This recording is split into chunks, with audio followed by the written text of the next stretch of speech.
Hey guys, welcome to episode 3 of the Owner Builder course, Concept Designs. I'm going to talk you through how to design your own place so that you can maybe cut out the architect and what you should sort of think about and what steps you should take to develop your own concepts, because you can really save a lot of money developing your own concepts. This is episode 3, obviously. If you've missed the first 2, they should be linked here, or find the playlist and watch the whole thing. So I designed this house that I'm sitting in now. There's some pictures flowing on the TV there. Got a little reel going because I didn't want to carry you around the whole house. And it wasn't too hard. Typically an architect will charge about 5, 10, even 15% for a set of drawings. And let's say this is $1 million build, or just to have a round number. Most houses with, cost of living and everything these days are getting up there to build new. 5% of that would be $50,000, right? So there's a lot you can do with $50,000. When I was originally thinking about building my own house, I was an apprentice, carpentry apprenticeship I was doing. And I sort of went, I don't want somebody else to design my house. What if I did a diploma of building design and learned the skills while I was doing the carpentry apprenticeship? And, and I paid for the diploma. I gaslighted the whole diploma, did it in the evenings because I had kids and was doing my apprenticeship, mature age at the time. And it cost me I didn't quite finish it because it took so long, and then they changed all the rulings on me. Anyway, different story. But it cost me about $6,000 or something to get all the skills I needed to do everything myself design-wise. I was able to use the CAD programs. I was able to go through planning applications, the lot. So way cheaper than getting an architect. If I factor in my hours, I still would have been a lot cheaper. Now, getting a building designer may have been a similar price, but this house is really built to some of the highest energy efficiency standards and design standards that are out there. So I couldn't just trust anyone to do it, and the skill gap in Australia with architects and designers that know how to detail thermal bridges and air tightness and all the rest of it is huge. There's very few experts out there, especially in Adelaide. There's like 1 or 2 or 3 good quality architects or builders or designers that know what they're talking about. So I decided to learn it all myself and go from there. So the first step of developing concepts, whether you're engaging an architect, a draftsperson, or doing it yourself, is to write a design brief. Get a brief down. Make it as thorough as possible. Sit down with your partner or brainstorm with yourself or your family. The more people involved, the better, and really figure out your priorities, because we don't want to design a house that has everything in it. A whole media room, I don't know, like you see some of these American houses that have just got everything, and you can, but it's going to cost you. So you really want to delve down into those core essential things that you want, whether it's a view, thermal comfort, whether it's an entertaining space, indoor, outdoor living, garden, connection to the garden, whether you're multi-generational family and you've got to have a separate kitchenette or something like that. You really want to get down to what are the core items you want and put them in writing. And that will become really useful. The things you can do now with AIs and stuff like that, if you've got something in writing, are great.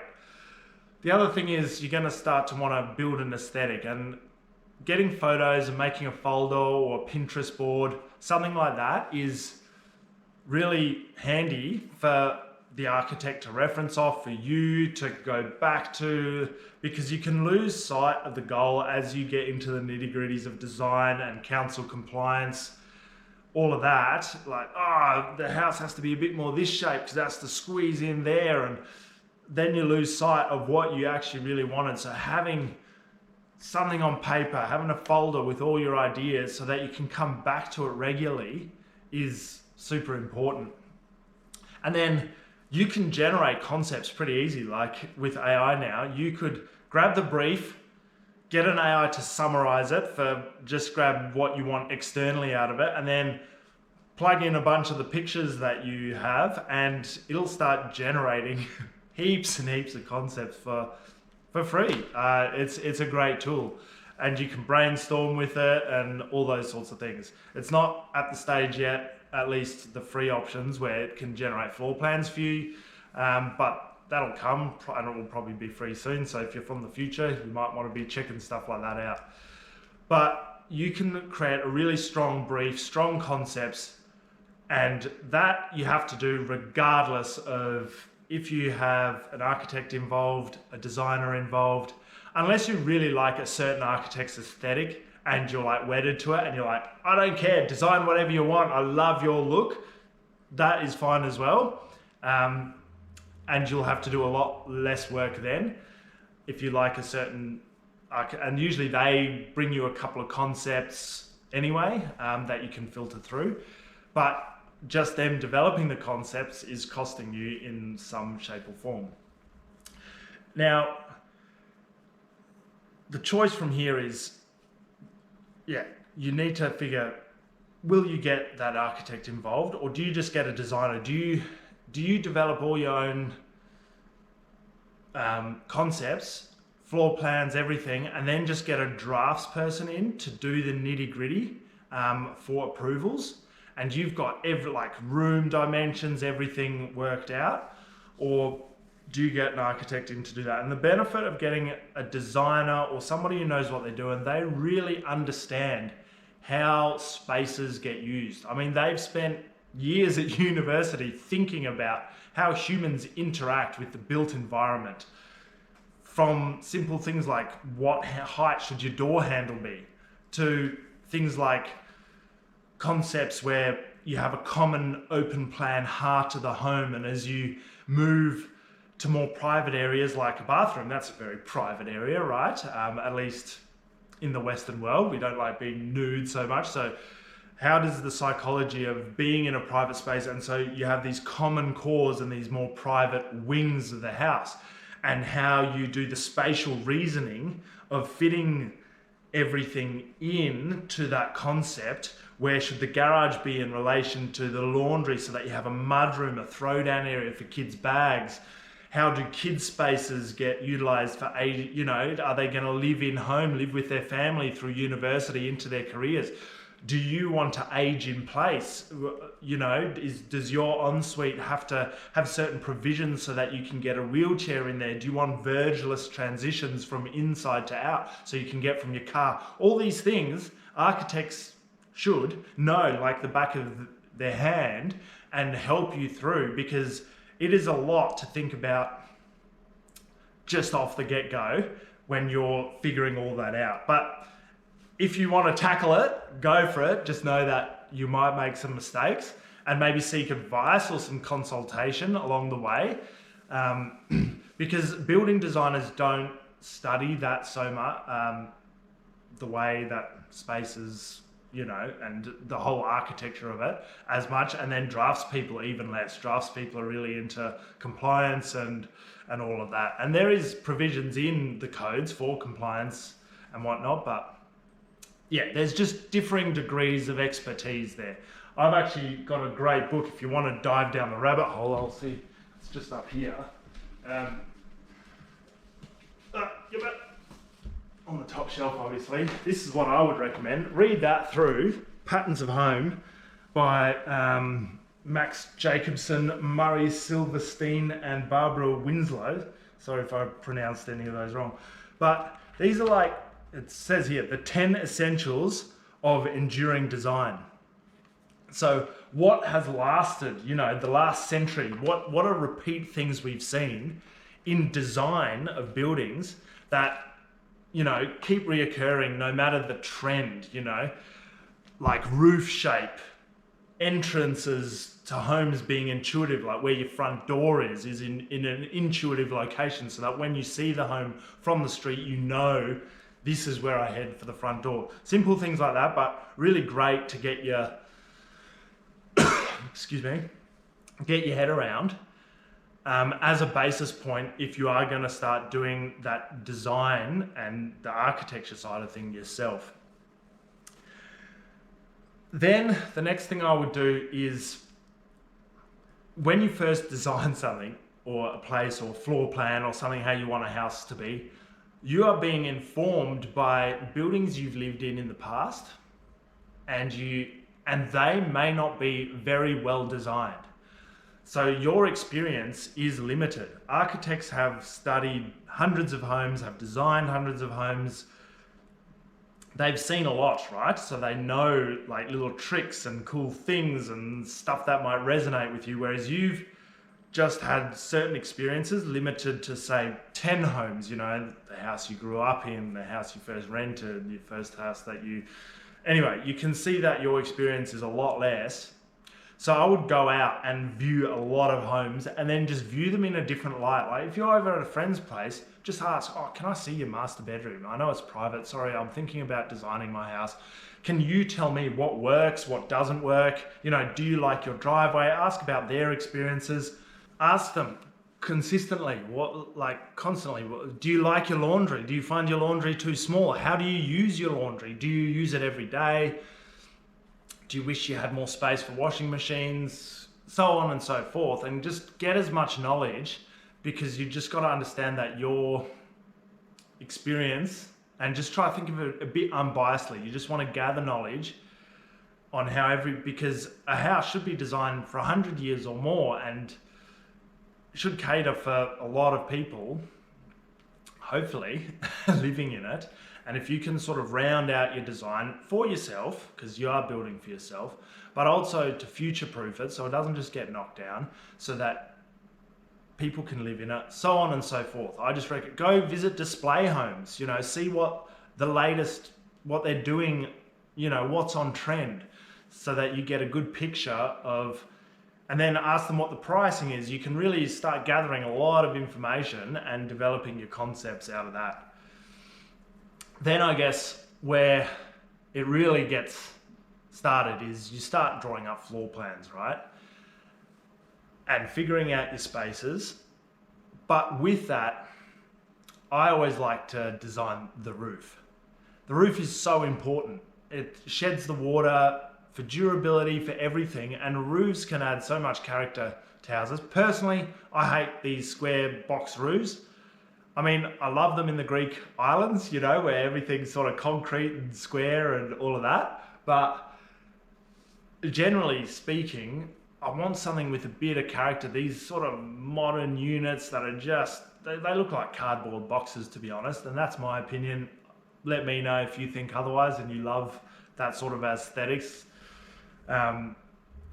But yeah, I don't particularly go for it. I want, you know, some character, a skillion or something like that, where it's a bit out of the ordinary. And most houses, to be honest, will have some sort of roof. But then how that roof overlays so that there's not too many box gutters. Some people hate box gutters. I don't mind them personally, but you really like valleys, or do you have a lot of gutters that need cleaning? Do you want to keep the roof away from there, or do you want to put solar panels on? Do you want to angle the roof towards the north, but then, do you want bigger windows facing towards the north to get more light in from the north? So do you want to face the roof the other way?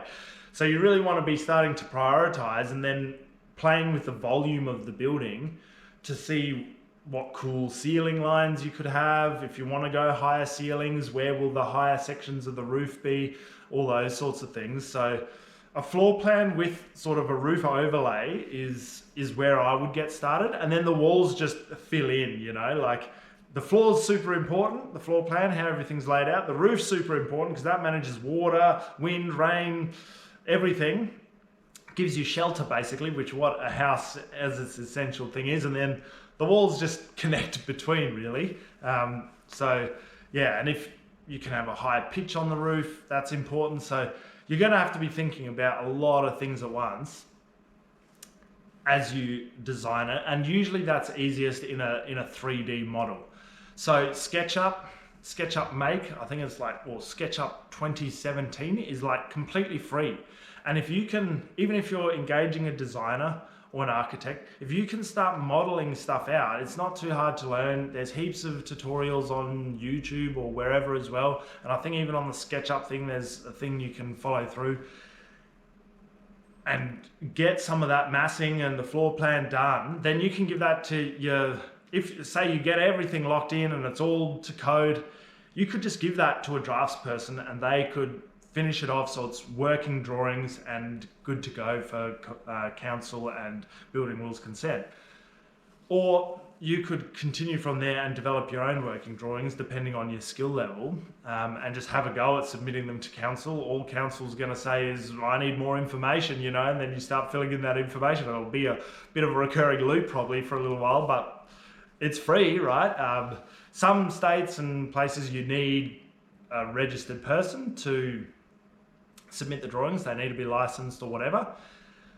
But if you can do a lot of that groundwork and you just only require a draftsperson, which is a lot cheaper than an architect, then you've saved yourself a lot of money. So that's sort of it on developing concepts without going too crazy on it. I know it's already been a pretty long video, but yeah, I'd suggest giving it as much of a go as possible, getting as much done yourself as possible, and then seeking advice along the way.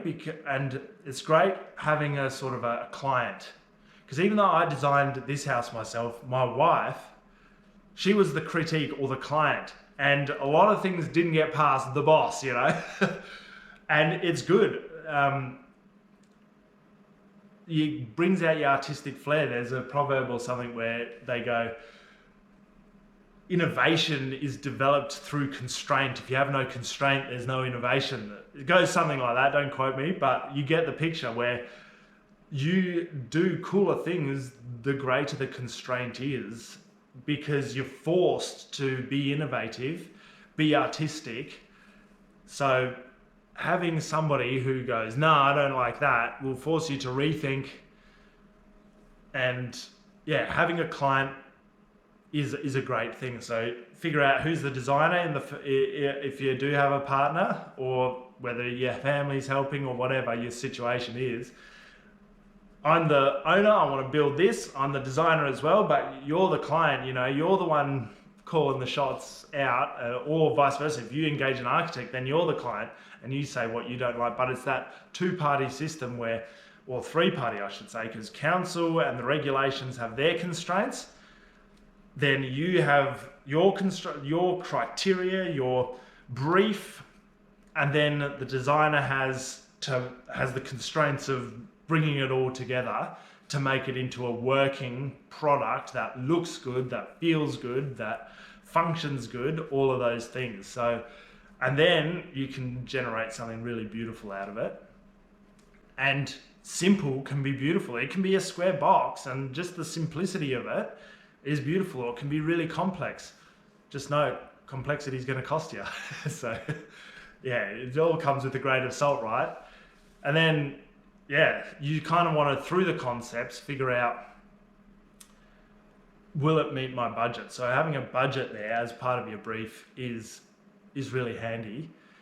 And set your budget a bit lower, give yourself a bit of contingency, probably at least 10%, right? Because you got inflation during the time of design. You know, designs can take 6 months, 12 months, who knows how long it's going to take. And you want some contingency for inflation during that time. You want contingency for scope creep. As you know, you've got your concept plans done, then council suddenly throwing a curveball that you need extra water tanks or something. Oh, damn it, the scope has crept. And it will continue to creep, I'm sure. You know, the wife sees something once you've built it and doesn't like it. You've got to change it. It's constant. So have some contingency. So if, say, you want to build for $1 million, go in with the brief of 900,000, 800,000, something to give you. And yes, you might get a smaller product or not quite the fancy stone bench tops you wanted, but you'll get it all done within budget, all those sorts of things. So when you're out looking at those display homes or whatever, start getting a price gauge. Like, how many square meters is this house? How much does it cost to build this? is your spec going to be more or less than that? Are you going to be fancy or less? Adjust the price, start gathering data, find some friends and family who've built, talk to a builder, talk to a few builders that you like the look of. They're on Instagram or whatever. Go, if I was to build with you, how much would it cost me?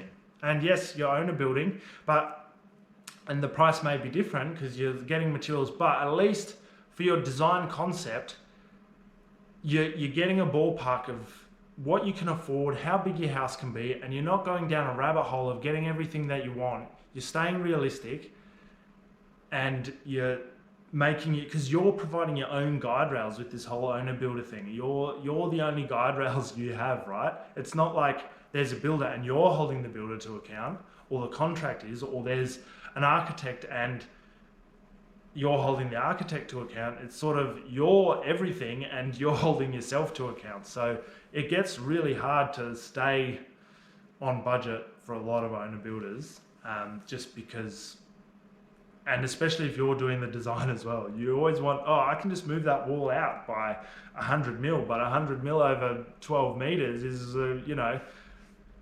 a couple of square meters. And then that affects the cost of everything, because everything's, now a bit bigger. Anyway, those are my thoughts on how to do concept designs. It's all part of a playlist. The next video is going to be about actual plans that you submit, so technical drawings for planning approval. So the nitty and gritty of what you're going to have finalized for submitting to the relevant authority, council here in Australia, and getting that approved to be able to develop on the land. So I hope you've found this useful, and it's been a bit of a chat, a bit of a long one, and I went around in a couple of little circles, but thanks for sticking around to the end. If you have, may as well chuck a like on the video, let me know that you liked it, and I hope to see you on the next one, that's for sure, and we can all build houses together hopefully in the future. Cheers guys, catch you on the next one.